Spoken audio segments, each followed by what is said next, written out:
Bonjour, aujourd'hui on va voir comment prendre en main le jeu d'entreprise que j'ai monté avec Excel. Pour commencer, on va voir où est-ce qu'il se situe. Je l'ai posé dans le fichier Dropbox qui est en commun pour nous deux.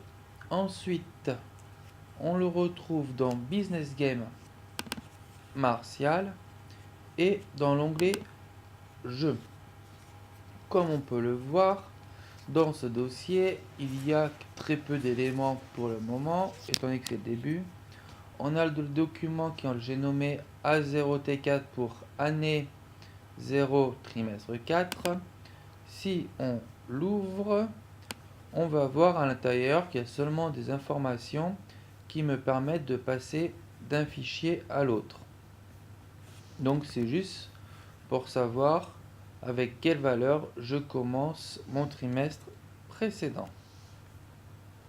Le fichier qui va plus nous intéresser par la suite, ça va être A1T1 pour l'année 1 du trimestre 1 lorsqu'il va être joué par les étudiants. Et on a un dossier que j'ai appelé Retour étudiant qui comprend principalement un fichier Excel que j'ai appelé adresse lien.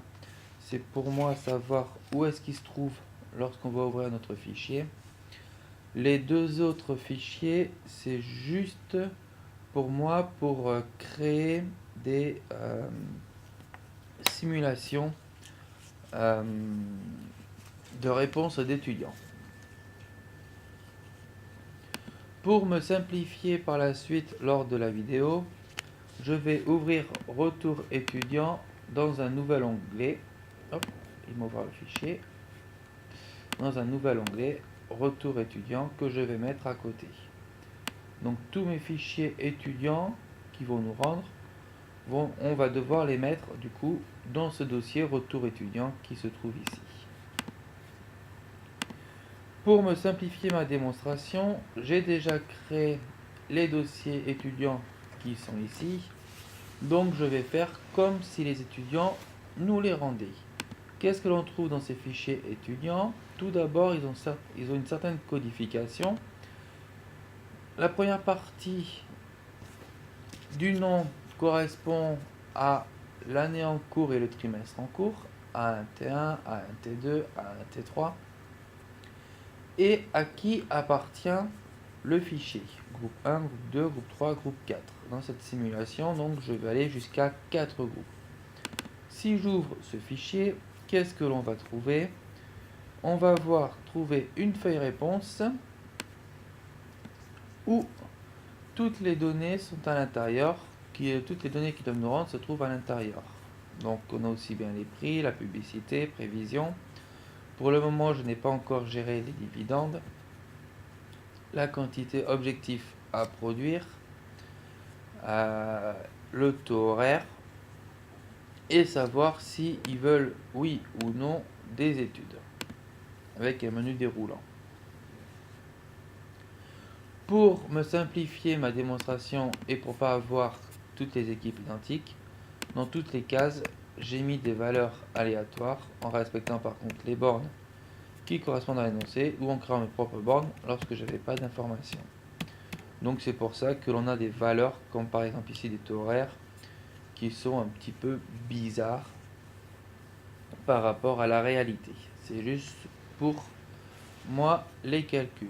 Il est possible également par la suite, quand vous pouvez le voir, il y a une petite attention. C'est parce que j'ai mis des conditions. Ça veut dire que si on met des valeurs trop petites ou trop grandes, j'ai un message d'erreur qui apparaît. Par exemple ici dans cette case là pour produit A, la valeur doit être comprise entre 7 et 11.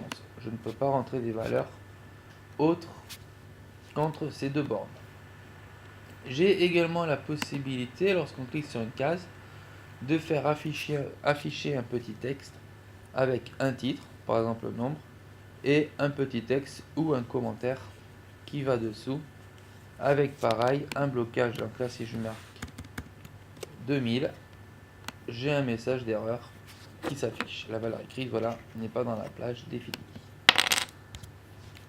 Escape, j'enregistre mon document. Donc, chaque fiche étudiante correspond à ça. Quand on reçoit les documents des étudiants, donc pour faire jouer le trimestre, tout ce qu'il suffit de faire, c'est récupérer les différents fichiers étudiants qui nous auront donnés soit par mail, envoyés par mail, copiés par clé USB, et les mettre dans nos fichiers que l'on a appelés retour étudiant. Donc, pour voir que c'est bien le même fichier, si ici j'ouvre, je retrouve bien mes 4 fichiers que je vais mettre ici. Donc, c'est bien les mêmes. Et après, je peux ouvrir du coup mon simulateur. Notre simulateur est composé de 3 onglets. Une configuration de jeu, un affichage administrateur et un onglet que j'ai appelé graphique. Dans la configuration de jeu, c'est ce que l'on va devoir configurer avant de commencer la partie. Ça veut dire que c'est là-dedans qu'on va aller déterminer le nombre d'entreprises que l'on a envie de jouer. Que l'on a également les noms des groupes, on ne va pas toucher pour le moment, le type de produit et les informations principalement concernant le produit.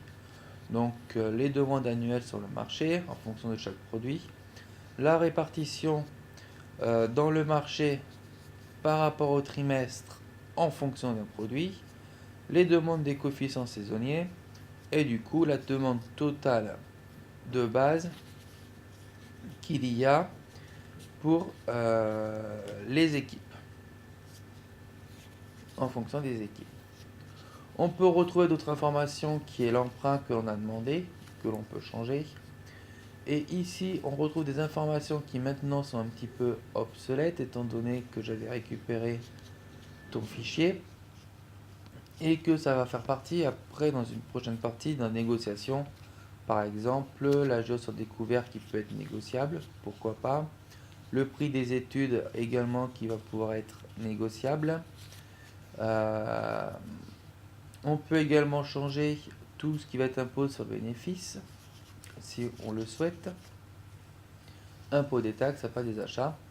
Et surtout ce qui va être important, c'est en fonction du nombre d'équipes de ce que l'on va faire, c'est ici la répartition. Donc c'est comment on se répartit les demandes du marché en fonction du classement de l'équipe.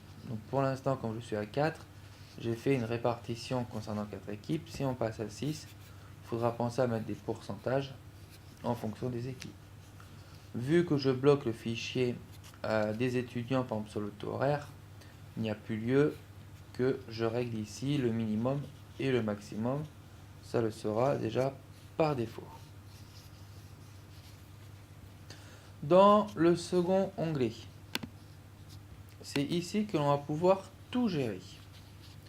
Que l'on voit tout ce qui se passe pour une entreprise. Comment il est fait? En haut, on a un rappel pour savoir quel est le trimestre que l'on est en train de jouer, que l'on retrouve dans le nom du fichier, et quelle entreprise est affichée actuellement.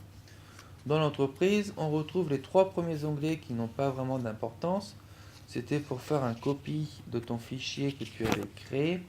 Donc, c'est-à-dire que l'on va aussi bien retrouver l'étude de production. En orange, ce sont les valeurs des étudiants avec le chiffre d'affaires. L'étude commerciale que l'on peut retrouver ici.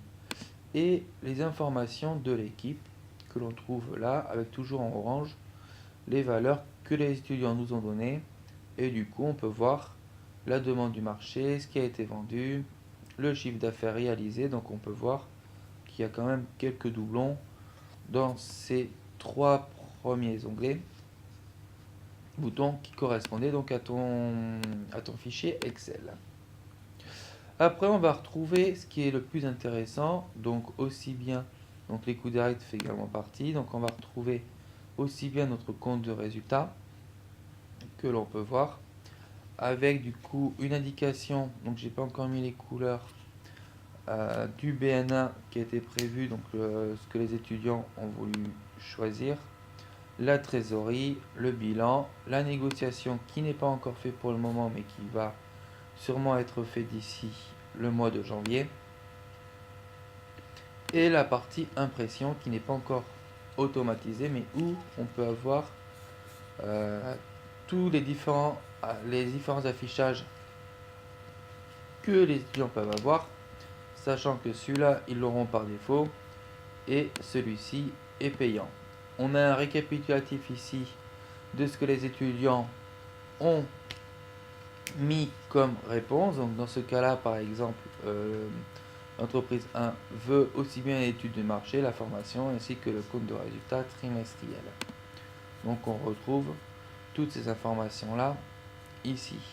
Dans un prochain temps, j'essaierai d'automatiser tout ça pour que les feuilles d'impression se fassent tout seul par équipe et l'envoie à une heure fixe. En haut, on retrouve deux boutons et un menu déroulant. Le menu déroulant en haut à gauche ou à droite, qui correspond au même, nous permet de sélectionner l'entreprise que l'on veut voir à l'écran. Comme on peut voir, ici j'ai sélectionné l'entreprise 2, entreprise 2 c'est affiché, les informations d'entreprise 2 c'est affiché tout seul. Donc on voit que l'entreprise 2, par exemple, ne veut pas toutes les impressions. Donc on peut naviguer comme ça sur toutes les entreprises où on a les valeurs qui changent. L'entreprise 5, c'est normal que je n'ai rien puisque j'ai dit que je n'avais que 4 je travaillais avec 4 entreprises. Donc je n'ai rien qui s'affiche pour ces entreprises-là. Mise à jour entreprise me permet de mettre à jour la feuille de calcul pour chaque entreprise. C'est-à-dire que lorsque je fais une modification quelque part ou dans une cellule ou pour un calcul, en cliquant mise à jour entreprise, ça vient me mettre à jour automatiquement toutes les fiches des entreprises pour qu'il y ait exactement le même calcul sur toutes les fiches. Ce qui me permet, lorsque je rencontre une erreur sur une case, de pouvoir aller modifier la case à toutes les entreprises en une seule étape.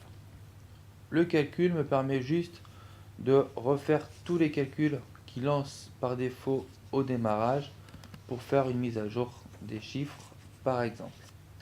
L'étude exacte, étude de cas, étude arrondie, c'était pour le calcul entre la pub et le prix de vente pour les classements. Donc là je suis allé sur un classement exact pour être beaucoup plus précis sur les classements des entreprises pour savoir qui arrive premier sur le marché ou dernier. Le troisième onglet qui est l'onglet graphique où on retrouve ce qu'il y avait dans l'énoncé, c'est-à-dire que l'on retrouve aussi bien la différence du chiffre d'affaires que l'entreprise a eu entre le BNA réel et le BNA prévu, avec du coup le classement des entreprises, et on retrouve du coup notre classement total à la fin, ce qui nous donne la valeur du R1 que j'ai recopié en haut du tableau.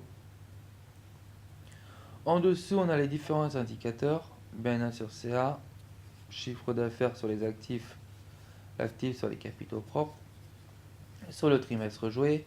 Donc pareil, j'ai fait un classement sur ça. Donc à l'année, donc à chaque fois, il viendra chercher le trimestre correspondant donc avec la valeur de l'annuel. Et il me fait également un nouveau classement, ce qui me donne la valeur de R2 que je viens récupérer ici. Je fais la moyenne des deux pour connaître le classement final de chaque entreprise. Donc on peut voir un suivi en temps réel avec ici un affichage sur le classement total pour chaque entreprise. J'enregistre, je ferme. Si on doit jouer un nouveau trimestre, tout ce qu'il suffit de faire, c'est de dupliquer le document, lui dire que l'on joue le trimestre numéro 2, de mettre les fichiers étudiants que l'on aura reçus. On ouvre notre document. Au tout début, donc comme je vous dis, il fait le calcul, il met tous les documents à jour, et voilà, on a notre trimestre 2 qui a été joué. Si je vais dans mes graphiques, on voit que le trimestre 2 a été joué. Il a mémorisé le trimestre 1. Ici, on peut voir du coup les évolutions de l'entreprise. On voit également le classement qui se fait au fur et à mesure. J'ai pas de chance, toutes les équipes là ont le même classement. Et on voit bien qu'il vient me récupérer maintenant dans ces indicateurs finaux, il vient me récupérer mon dernier trimestre. Jouer. Et du coup, j'ai mon classement final qui apparaît ici. Affichage administrateur, j'ai également tout qui s'est remis à jour. Donc, pas besoin de faire quoi que ce soit comme manipulation. Si l'entreprise vient discuter, il suffit juste de sélectionner l'entreprise et d'afficher les informations nécessaires pour pas qu'ils ne voient tous les détails, comme par exemple ici l'étude des résultats des concurrents que l'on peut cacher. Il suffit juste que l'on ouvre les 3 premiers onglets pour pouvoir discuter avec eux sur les valeurs que l'on veut voir. Voilà pour le jeu d'entreprise. Merci.